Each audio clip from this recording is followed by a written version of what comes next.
I'm Carol Cohn, and welcome to Purpose 360, the podcast that unlocks the power of purpose to ignite business and social impact.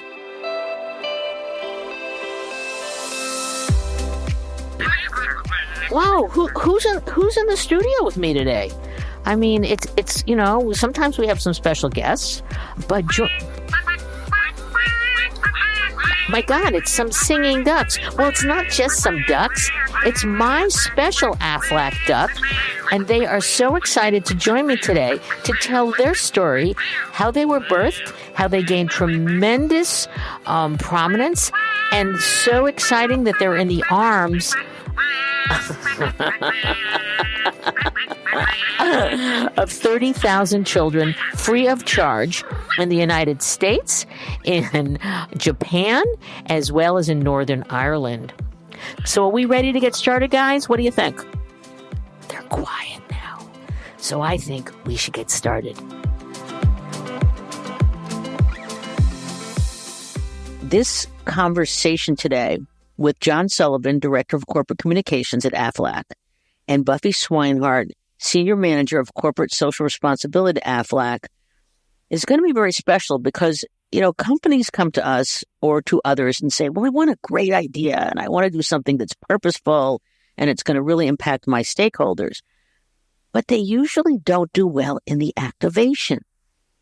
They do something that is just really short term. They do a big launch and then it fades away. Well, today's conversation is going to be about longevity. And it's going to be at the heart of longevity is authenticity. So John and Buffy, welcome to the show. Thanks, Bill. Thank you so much, Carol.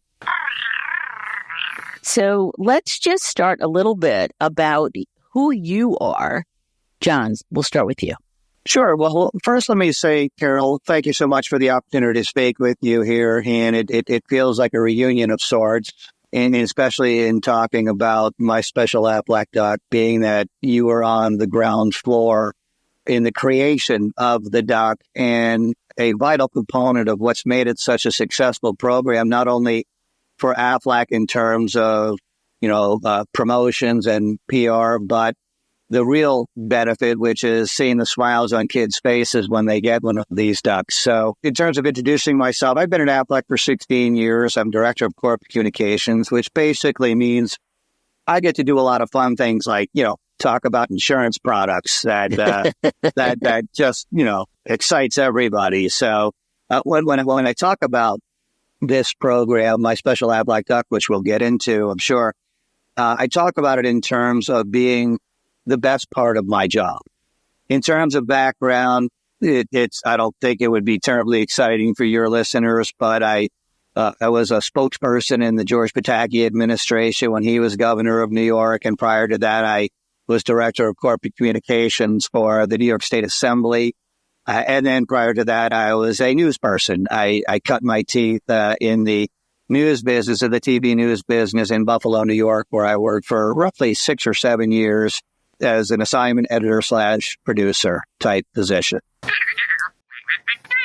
Buffy, share with us your background a bit. Sure. And I want to echo John's remarks. Carol, we wouldn't have My Special Aflac Duck without you. You brought the idea to our company, and we're so grateful for you and for this wonderful program. And it's honestly, I agree with John. It's my favorite part of my job. I've been with Aflac for 22 years, always in this role of overseeing our corporate social responsibility, which includes, donations and volunteerism and our focus on pediatric cancer and blood disorders. My background is also varied. I'm an elementary ed major. So I like to say that helps me work with both children and adults sometimes, but I also have a personal passion and connection to the cause, which I think is important. I'm actually married to a cancer survivor. He was diagnosed very young, in his 20s, and is doing great now, has been in remission for many years. But I think I also feel blessed, as the word John used, that I'm able to take kind of my personal passion and marry that with what I get to do for a living, which is helping children with cancer and blood disorders. That's terrific. Thank you. Thank you for those kind remarks, by the way. Let's just talk about how MSAD, My Special Aflac Duck, if one of you can talk about the origin story, and then we can talk about the birthing of the idea of MSAD. We made outreach to you, Carol, because, as I said earlier, we wanted to take what we were doing in the pediatric cancer and blood disorders space. Our relationship with the Aflac Cancer and Blood Disorders Center began back in 1995. And to date, we've given over $182 million to that cause. But we were getting, and Jon can probably chime in here and will agree, we were not getting much outside of Georgia, which is where Aflac is headquartered. So we really wanted to do something on a national basis. And so Carol had, in a previous conference, I guess it was, and Carol, you might be able to add more here, but had met with a company at the time that was called Sproutel, and they were in a competition and actually won the competition with a bear that they had created for children with diabetes. And so, Carol, you have this amazing idea of, hey, what if we partnered with this group who creates toys for children with diseases, and we take your mascot, the duck, and we marry that with your cause, and we work with these experts in the field to create something tangible that will have this kind of national reach that we're looking for. Jon, I want you to, when we talked about that idea, because, you are, by your training, you're a skeptic. And so you probably don't remember some of those meetings, but I think it's really important for our listeners because the biggest of ideas are sometimes hard to sell in. Well, and you hit it on the head. I mean, my role at the company is PR. That is probably my most basic function here is public relations. And so you're trained to poke holes in things to make sure that, what you find with the final product is what it is you're hoping it's going to be. Well, first of all, are the children going to love it as much as we hope they're going to love it? Secondly, is this going to be a successful PR campaign? Because to any purpose-driven campaign, there's also a business aspect to it. And how does it align with Aflac's culture? How does it align with our mission? Why are we doing this duck that is helping children with cancer? And once we got past all of that, it became fairly apparent that we had struck upon something. And I know I'm hitting off of the past, probably one of your next questions, but when we first introduced My Special Aflac Duck in 2018, and you remember this, Carol, because I asked you to come and join us and help us with all of the unveiling. We did so at the Consumer Electronics Show in Las Vegas. And look, we knew we had something nice, right? We knew we had something that was going to garner some attention. Carol, I think even you would admit, having done this for a while, and me having done this for a while, it was beyond our wildest expectations, particularly that one evening, as you recall, where, as a PR person, this is a dream where I actually had to tell a reporter from USA Today, hey, can you give me a few minutes? I have to go talk to CBS. And so it kind of exploded on the scene in such a positive way. And I think it was then where we all looked at each other and said, you know what, this is more than just your average campaign here. This is going to be pretty impressive. Yes, about 2 billion impressions within a week or so. But I want to take that. There was a lot of thought going into, one, building the duck, and then even backing it up. Dan Amos, your CEO, had to approve it because there was some significant investment in this. So let's describe the duck.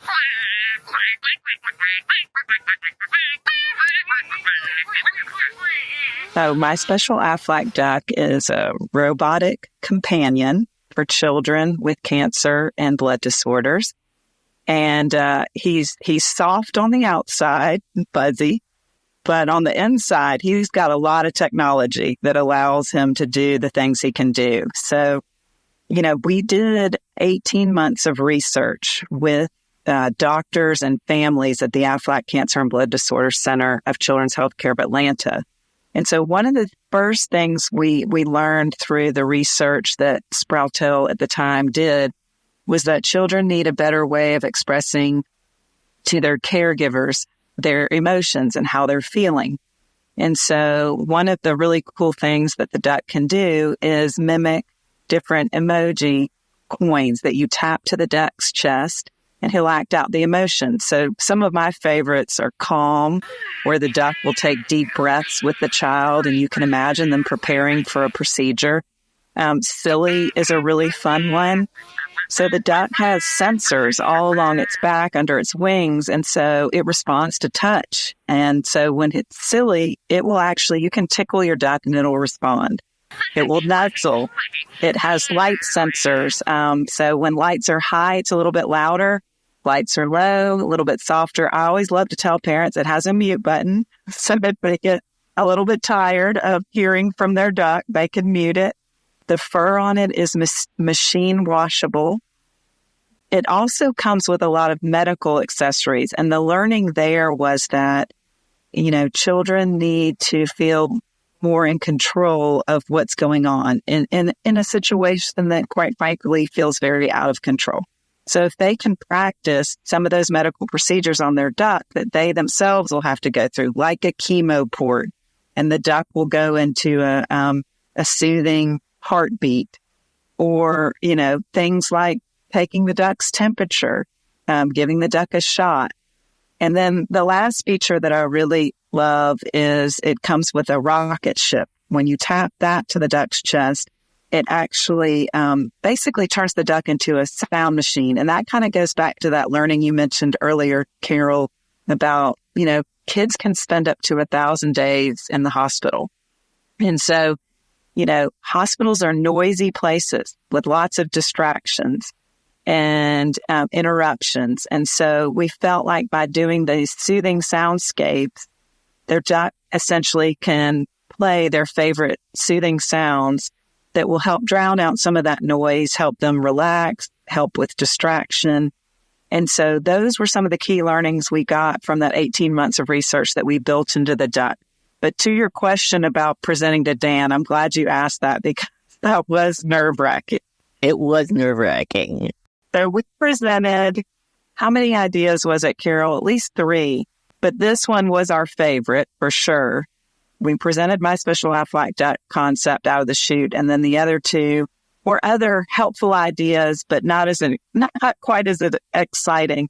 And he immediately loved the idea, said it was the best idea he had seen since the creation of the Aflac Duck for our marketing campaign.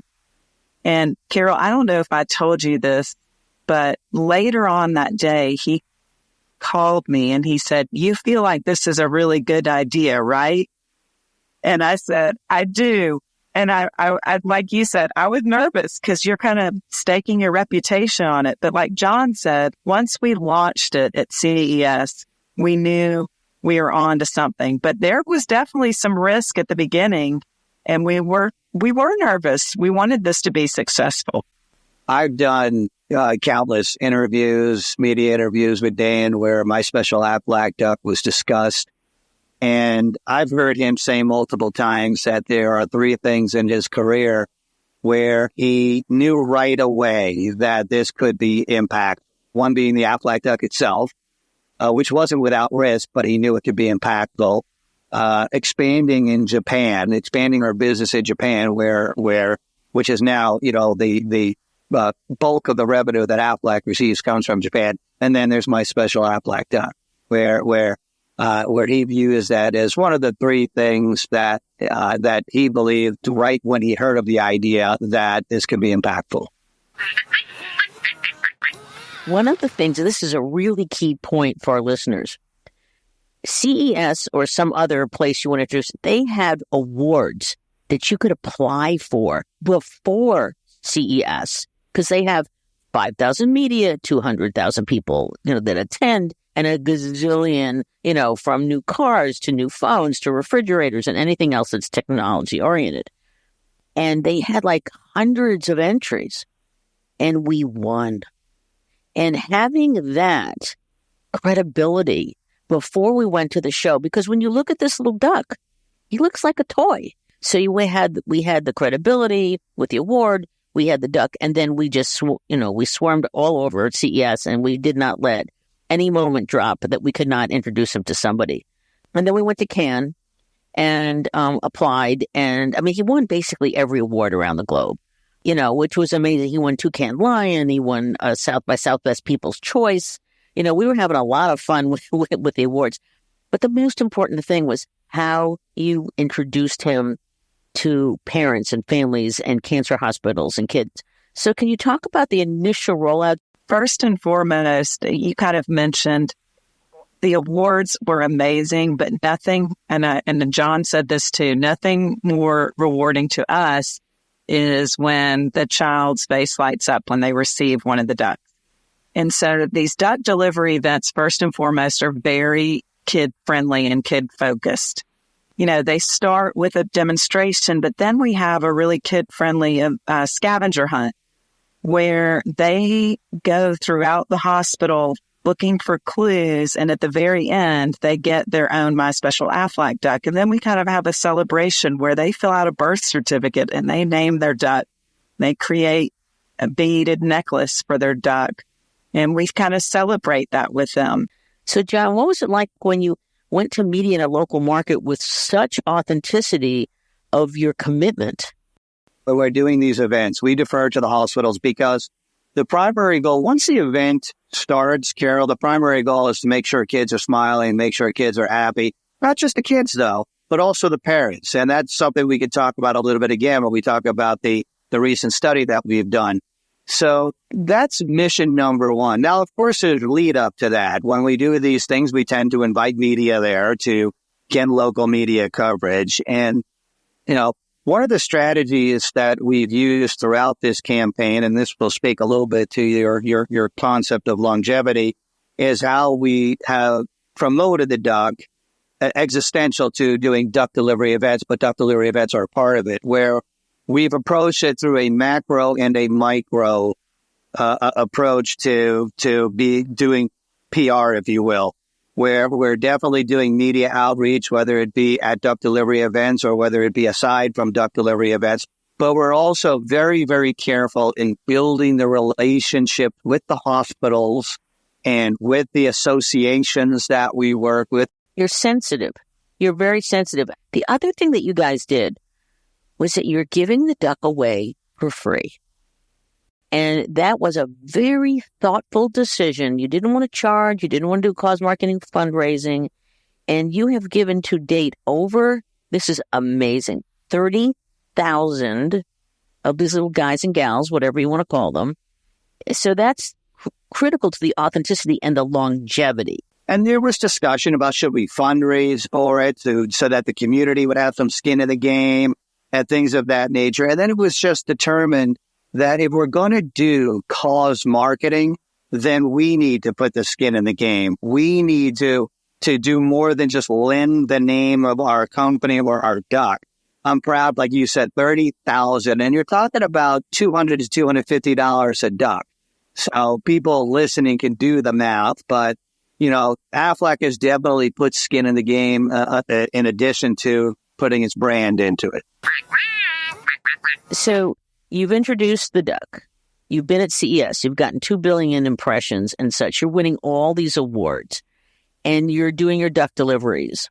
It is now 5 years since you have been delivering him in the marketplace. You made a decision to create a sickle cell duck. Where did that idea come from? And was it hard to sell in? And why is it important that you're doing it? I don't think it was a difficult sell because our primary philanthropic cause is the Aflac Cancer and Blood Disorder Center in Children's Healthcare of Atlanta. And so our focus has always been not just pediatric cancer, but certain blood disorders. And Our facility in Atlanta boasts the largest pediatric sickle cell program in the nation. Carol, this was also in a time from a PR perspective where a lot of focus was on the African American community. We'd have done it anyway, but the timing happened to be good as well. But I also want to give you a lot of kudos because you have a very, very, very diverse culture. We do. And so this wasn't like, oh, we're going to put a Band-Aid on it because George Floyd and what's happening. This was a natural evolution of who you are. So you're now innovating, but you're innovating with total authenticity. You've got, it's my understanding, you've got a board of advisors of all sorts of, you always had them in terms of medical professionals, child life professionals. What were other innovations that you have added to My Special Aflac Duck? One of the big innovations right after we did the sickle cell version and we created a direct-to-family distribution. And we actually did that mainly for the sickle cell population because we learned that unlike the cancer population, they don't go to the hospital unless they're in a pain crisis. And that's probably not the best time to give them My Special Aflac Duck. So we wanted to create an avenue for them to be able to reach out and order a duck and have it shipped to their house. But they'll get 30 minutes with a child life specialist, and the specialist will walk them through how to use the duck before they even send it to them. So that's been an innovation that I'm really proud of. And it's helped, reach more kids, which is our goal, is any child above the age of 3 with cancer or blood disorder, we want them to have a duck. The generosity of this program is just extraordinary. Jon and Buffy, can you talk about when you finally said, we got to have this research, what was kind of the breadth of the research and what it has done to the added credibility of My Special Aflac Duck? Intuitively, we look at kids with the duck and we know they love it and they're enjoying it. But intuition and data are two separate things. So we decided that, and I want to say, Buffy, I want to share the credit because I think it was you and me decided, let's do a study. Let's literally do a study. And we went to Dan and we said, Dan, this is going to cost a few dollars. And he said, well, let's do it. Let's do it anyway. And all we did, Carol, was fund it. All we did was fund the research. I guess the way to sum it up, Carol, is that the results showed that the duck is doing what we hoped it would do. Significant reductions in stress and anxiety pre-procedures that children were going through and post-procedures for what they might be going through. But we found another interesting nugget through this study, which even put another big smile on our face, and that was that parents were saying, we're feeling less stress. We're feeling less anxiety because they're watching their children smile and knowing that it's helping their children communicate better. It's helping them feel less lonely. These were the stated goals. You were on the ground floor with this, Carol. Those were the stated goals of My Special Aflac Duck. And what this did is it provided us with the data where now we feel very comfortable saying My Special Aflac Duck is a tool that helps reduce stress for children going through cancer or sickle cell.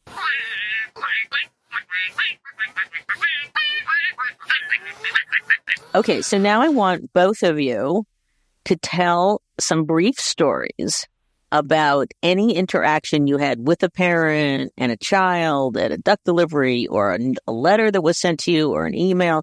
So it was in New Orleans and we were doing our duck delivery event. This one was specific to sickle cell patients only.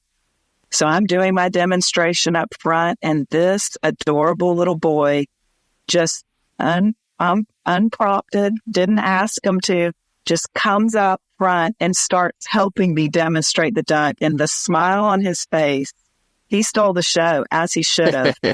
He's one memory. The other one I was thinking of, Carol, and you'll remember this one. When we launched at CES, we actually created a video of many of our patients that we kind of used as kind of like guinea pigs to say, do you like the duck? Do you want the duck to do this? Do you want it to do that? And there's this one little boy named Eli, and he was having his port accessed, which is a very painful procedure. And he was actually kind of crying out, and it's uncomfortable to watch. But then we showed him how My Special Aflac Duck had a port just like him. And he immediately switched and said, can I try? So he went from screaming to, can I try? And I mean, that's what we want. At the end of the day, that's what we want. Anything we can do to make these kids' journey a little bit easier, that's what we're here for. Yeah, I remember that, Buffy. And I remember some people maybe wanted to take it out of the video.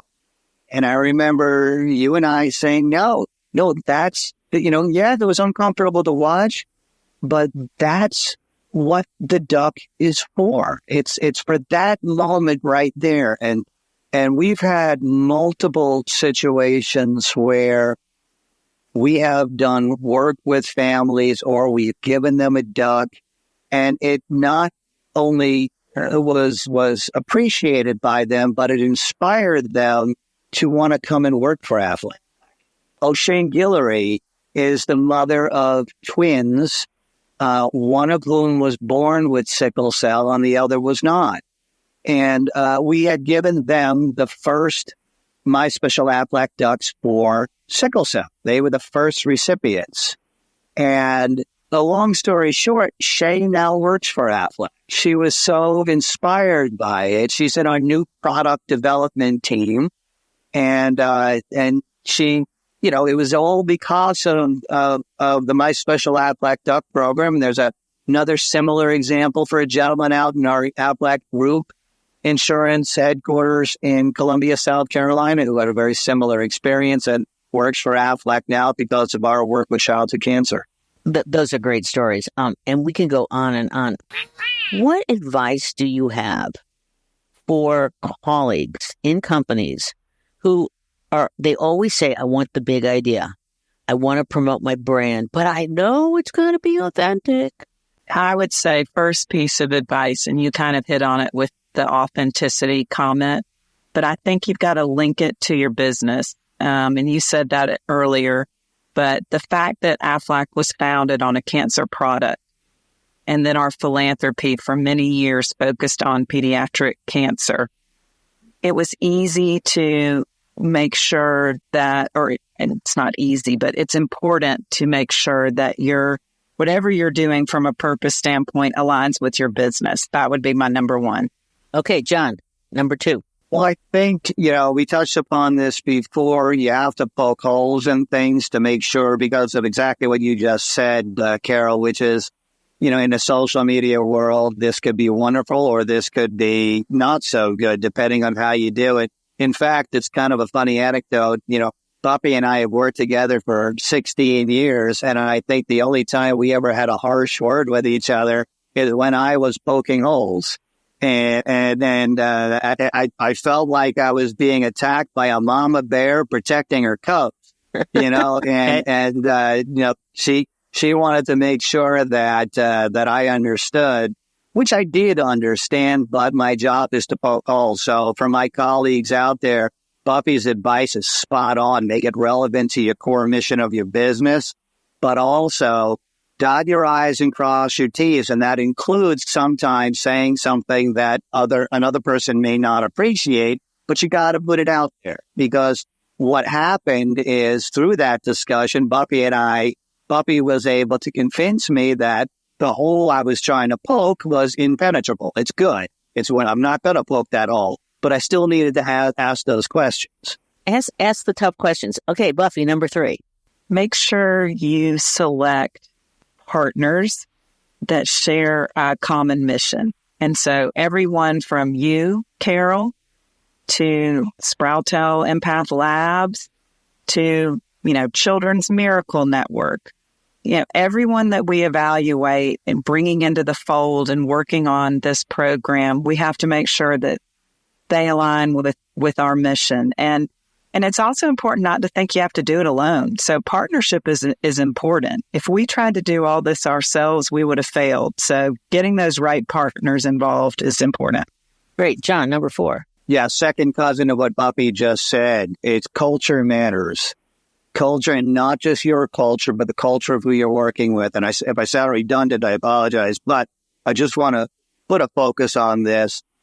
Without Aaron Horowitz, who heads up Empath Labs, formerly Sprouts Health, without Aaron Horowitz, there's no deal here. All right. It wasn't going to happen, not only because of his incredible intellect, but because his culture, he cares. He cares so much about the work that he's doing and the kids that he's impacting. True. Can we get some more? Buffy, another insight that you want to share? I was just thinking the importance of communicating to all different parties. So in other words, we made sure we had blessing from the top, but then we also reached out and formed employee groups, agent groups. We brought in all the constituents and we made sure we were communicating this program to them and got their input. So I think that communication within your different constituency groups is key.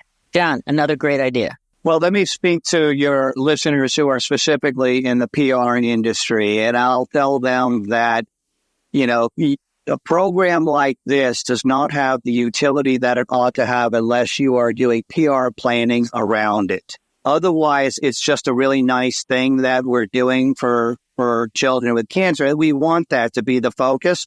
But you also, from a PR perspective, you wanted to positively impact the reputation of your company. We use a source called RepTrack, I think you referenced before, and one of the 7 dimensions of reputation that they measure is citizenship.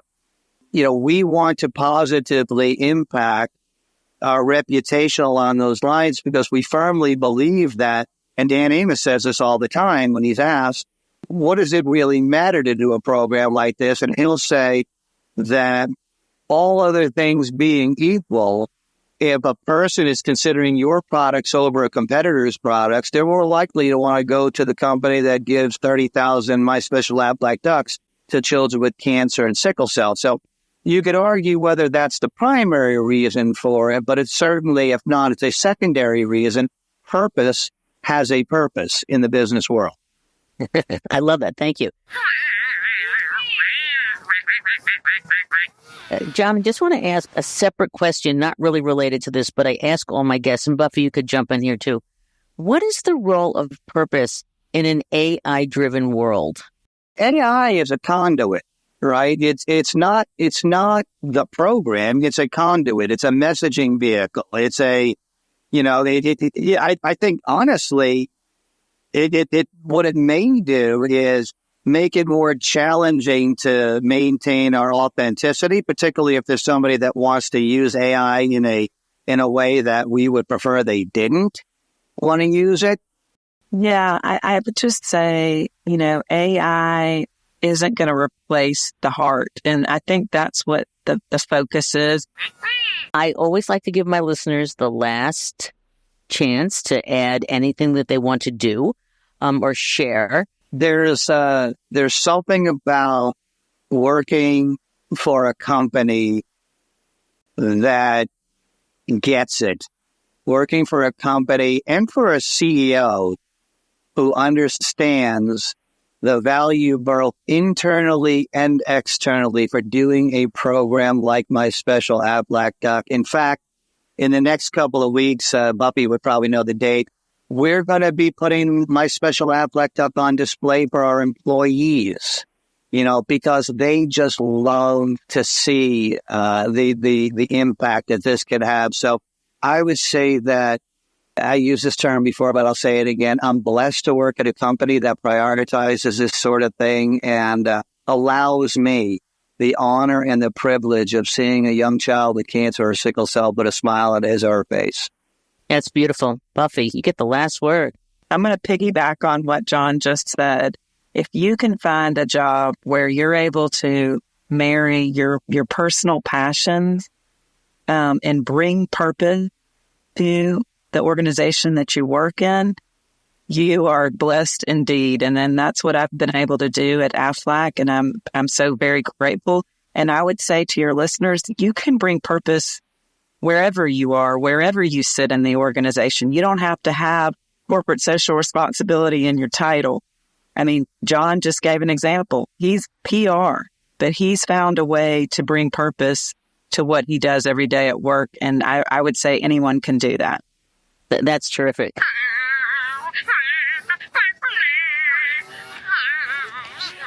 So I'll give something for our listeners. Being highly strategic, this isn't just about the heart part. And you said this, Buffy, it's about the business and understanding what does the business need, what are our values and our behaviors, and what is important to our stakeholders, and then bringing that all together in a highly strategic way.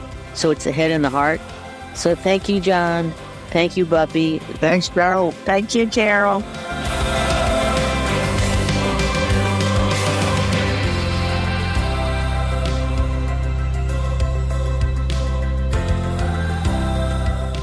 This podcast was brought to you by some amazing people, and I'd love to thank them. Ann Hundertmark and Kristen Kenny at Carol Cone on Purpose, Pete Wright and Andy Nelson, our crack production team at True Story FM, and you, our listener. Please rate and rank us, because we really want to be as high as possible as one of the top business podcasts available, so that we can continue exploring together the importance and the activation of authentic purpose. Thanks so much for listening.